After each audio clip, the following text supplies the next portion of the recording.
আসলে বাবা হার গলায় দিলে অনেক ভয় থাকে, অনেক জ্বালা যন্ত্রণা হয়, কিন্তু আমার গৌর স্বর্ণের মালা যেজন গলায় দেয় কোনো জ্বালা যন্ত্রণা কিছুই থাকে না, শান্তি আর শান্তি।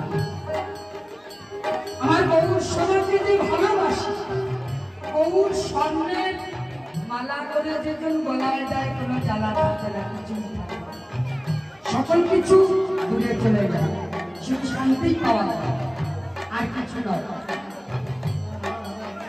সেটা হলো তুলসীর মালা। তুলসীর মালা গলায় থাকলে কি হয় বাবা জানা আছে? অনেকে বলে তুলসীর মালা গলায় দিয়ে মিথ্যা কথা বলতে পারবো না, যার জন্য অনেকে মাছ মাংস খেতে পারবো না, যার জন্য অনেকে নেয়।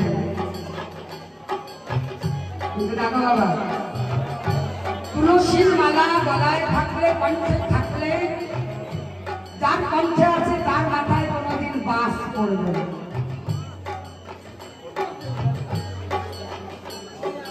সে কোনোদিন মাথায় বাস করে মরবে না, আর এমন বিপদ আসবে না, যদি আসতে চায় তুলসী দেবী রক্ষা করবে। তুলসী অনেক গুণ, তুলসীর মালা একটা গলায় থাকলে অনেক গুণ আছে, অনেক বিপদ থেকে রক্ষা পাওয়া যায়। যেমন গুরু আশ্রয় করলে অনেক রক্ষা পাওয়া যায়, গুরুদেব রক্ষা করবে যদি স্মরণ থাকে। তেমনি তুলসীর মালা একটা গলায় থাকলে অনেক বিপদ থেকে রক্ষা পাওয়া যায়। তাই মহাজন বললেন, গৌর নামের হার